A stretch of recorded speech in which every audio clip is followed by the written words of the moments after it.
Okay, यो Samsungको J2 phone, यो phone मलाई चार्ज हुँदैन भनेर कस्टमरले दिनुभएको Samsunng J2 00H यो फोनको चार्ज नहुने समस्या, यो Samsung पोर्ट है, चार्जिङ पोर्ट यो फेर्नु पर्ने हुन्छ। यसलाई कसरी फेर्ने एकदम चाहिँ राम्रो तरिकाले भन्ने बारेमा म तपाईलाई यो भिडियो बनाइदिन गइरहेको छु। नटहरु सबै ओपन गर्नुहोस्। ओके, नटहरु सब ओपन गर्नुहोस्। मोबाइलको सबैभन्दा धेरै छिटो बिग्रिने भनेकै चार्जिङ कनेक्टर है, चार्जिङ कनेक्टर रिप्लेस गर्नुपर्ने हुन्छ। ओके, म फोनलाई ओपन गर्दैछु, खोल्दैछु, खोलिँदैछ फोन।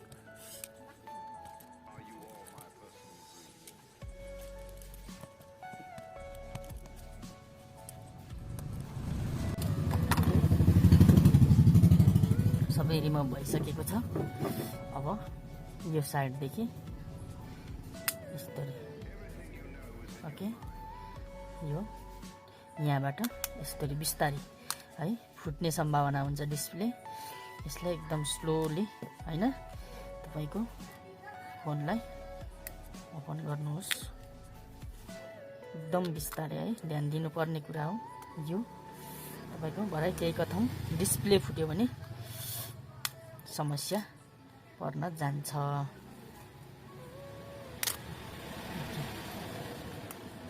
हेर्नुहोस्, फोन ओपन भइसकेको छ, खोलिसकेको छ। अब यहाँ नट हुन्छ, एउटा दुईटा हुन्छ यहाँनिर नट। ओके, यहाँ हुन्छ अर्को। हजुर, ओके, यो पनि यहाँनिर छ। ओके, अब ध्यान दिनुपर्ने कुराहरू भनेको यो कनेक्टरलाई निकाल्नुहोस्, यो एलसिडी को कनेक्टरलाई रिमुभ गर्नु, यो इयरपिस माइक स्पिकरलाई निकाल्नुहोस्, अनि यहाँबाट यसरी है। ओके, यसलाई यहाँनिर साइडमा राख्नु। अब हामीले काम गर्नुपर्ने यो कनेक्टर, यो चार्जिङ कनेक्टरहरू, यसलाई रिप्लेस गर्नुपर्छ, यसलाई फेर्नुपर्ने हुन्छ है। ओके, यसलाई फेर्नुपर्ने हुन्छ। यसको यो माइक हामी बोलेको पर सुन्ने, अर्को फोनमा सुन्ने, हामी बोलेको सुन्ने, यो माइकलाई एकदमै सेभ गर्नुपर्ने हुन्छ। अधिकांश 100 मा 50% यो बिग्रिने चान्सेस हुन्छ चार्जिङ कनेक्टर फेर्दा। यसलाई कसरी सेभ गर्ने त? सबैभन्दा पहिला यहाँनिर बोर्डलाई च्याप्नुहोस् यसरी है। ओके, तपाईले चार्ज पिन बिग्रेको छ कि छैन भनेर पनि चेक गर्नुपर्ने हुन्छ।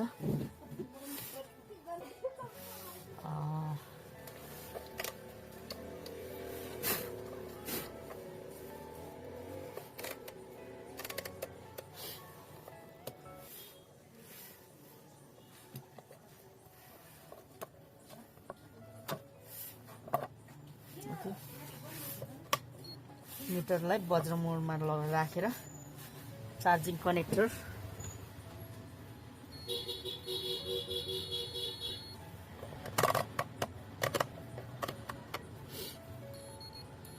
ओके ग्राउन्डमा राख्नुहोस् रातोलाई र प्लस पोइन्टमा।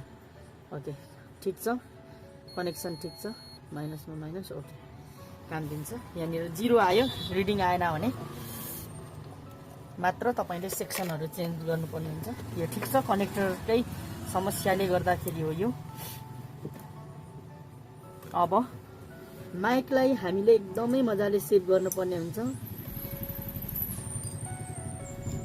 यसको माइकलाई एकदमै सेभ गर्नु, यस्तो खालको स्टिलहरु ले यहाँनिर राखिदिनु होला। यो ठुलो भयो। ओके, यस्तो स्टिलले यो माइकको यहाँनिर सानो दुलो हुन्छ, त्यसलाई यसरी ढाकिदिनु होला। अनि यो माथि पेस्ट लगाइदिनु होला। एकदम राङ पग्लिनको लागि पेस्ट चाहिन्छ। यसरी पेस्ट लगाइदिनु होला मजाले। अनि हट गनको माध्यमबाट है आवश्यकता अनुसार हावा राख्नु होला।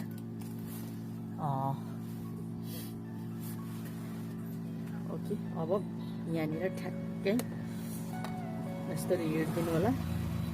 यो नहल्लिन्जेल तान्नु मिलेन है, यो टक्क हल्लिन्छ अनि मात्र उकाउनु होला, नत्र भए तपाईँको भित्र बोर्डकै प्रिन्ट उक्किने सम्भावना हुन्छ है।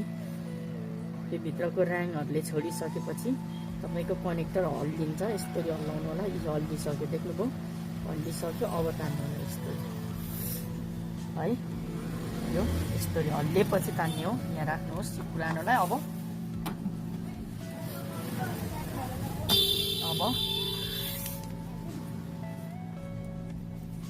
यसलाई क्लिन गर्नु होला सबैभन्दा पहिला।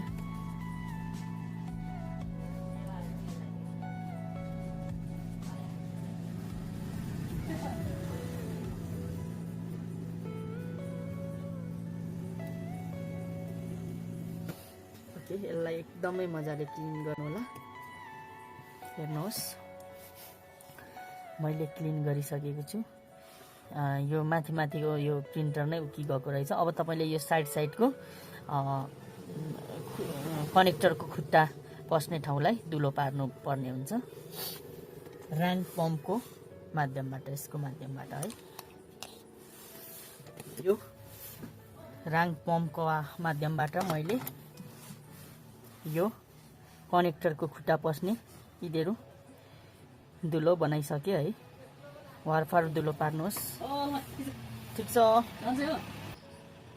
ओके, यो कनेक्टर आइसकेको छ, नयाँ कनेक्टर। यो कनेक्टर लाउनु पर्ने हुन्छ। यो कनेक्टरलाई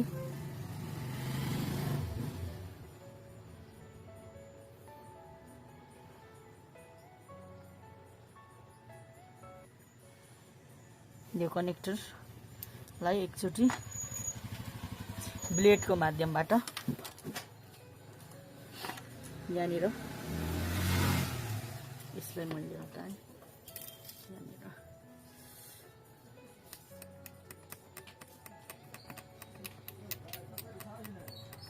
अलिअलि यहाँनिर खुर्किनु होला। अब र्याङ लाउनुहोस् यहाँनिर थोरै, अनि माथिबाट अलिअलि र्याङ लगाइदिनु होला है। पेस्ट लगाएर र्याङ यहाँनिर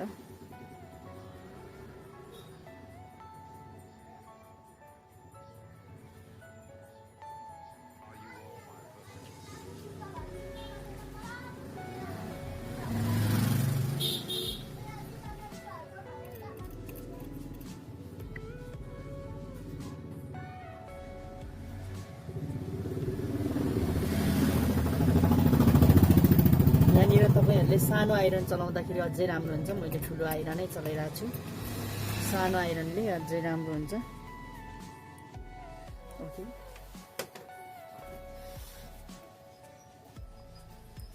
हेर्नुहोस् यसरी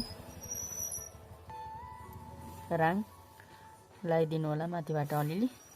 अनि यहाँनिर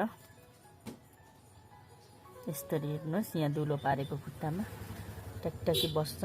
अब यहाँ माथि थोरै पेस्टहरू लगाइदिनु होला। ओके, यहाँनिर यसको लेगमा पेस्ट लाउँ, थोरै यतापट्टि पेस्ट लाउँ। अब पछाडिको भागबाट है, पछाडिको भागबाट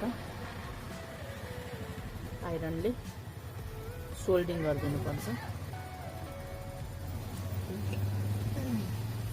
ओके, आइरनको माध्यमबाट यहाँनिर सोल्डिङ गरिदिनु होला मजाले। फिनिसिङ एकदम राम्रो गरिदिनु होला ताकि कस्टमरहरू भोलि पनि आओस्।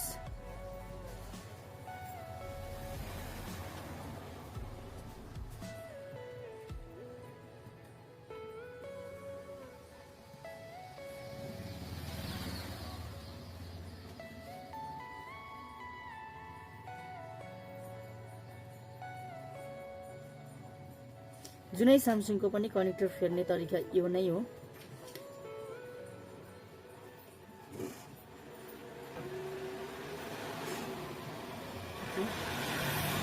अब यताबाट पनि यस्तरी टक्कसँगले सोल्डिङ गरिदिनु होला।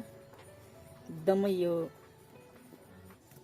कनेक्टरको खुट्टा नै दह्रो बनायो भने राम्रो हुने हो।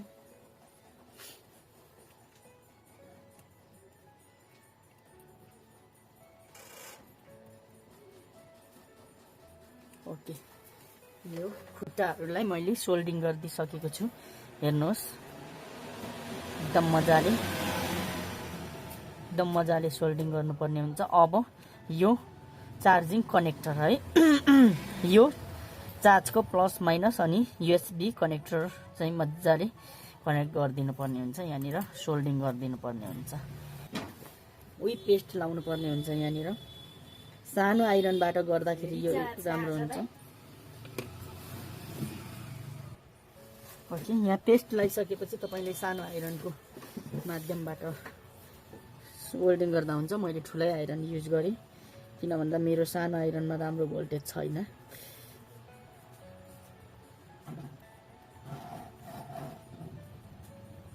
एकदमै मजाले वेल्डिङ गर्नु होला, सोल्डिङ गर्नु होला। एक आपसमा नजुध्ने तरिकाले। एक आपसमा टच भयो भने सर्ट हुने सम्भावना ज्यादा, काम गर्दैन, चार्जिङ हुँदैन है। ओके, पेस्ट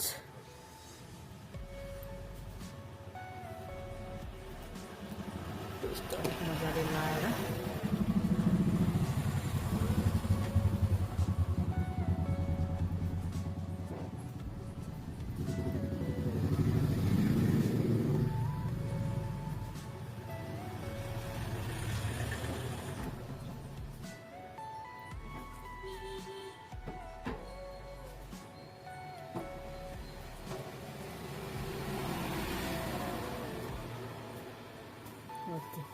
फिनिसिङ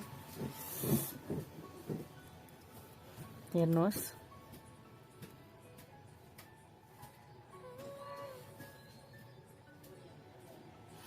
यसरी एकदम राम्रो तरिकाले फिनिसिङ गरिदिनु होला।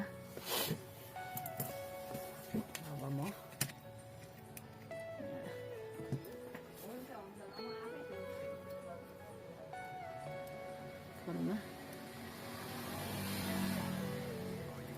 लगाएर तपाईहरुलाई देखाउँछु।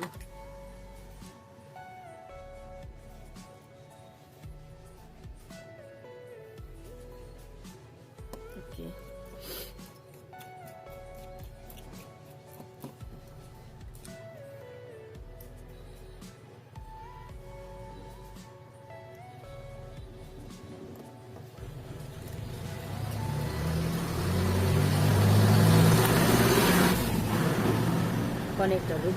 कनेक्टरहरू एकदम मजाले जोइन गर्नु होला। राम्रो जोइन भयो भने फेरि राम्रो काम नगर्न सक्छ।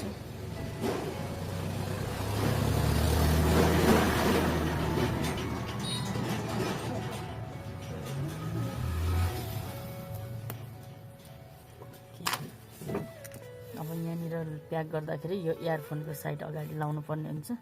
अलिक माथि निस्केको हुन्छ यो इयरफोनलाई अगाडि यस्तरी अनि पुश गरिदिनु होला बिस्तारै क्लिप लाग्ने गरी।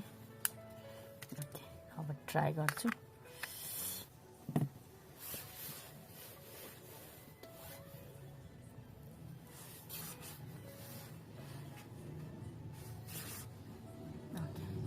डन भइसकेको छ। चार्ज हुन सुरु भइसक्यो। हेर्नुहोस्, तपाईलाई यो भिडियो कस्तो लाग्यो, मन पर्यो भने लाइक, कमेन्ट अनि शेयर गरिदिनु होला। र लिङ्किम मोबाइल च्यानललाई अहिलेसम्म सब्स्क्राइब गरिदिनु भएको छैन भने सब्स्क्राइब गर्नु होला।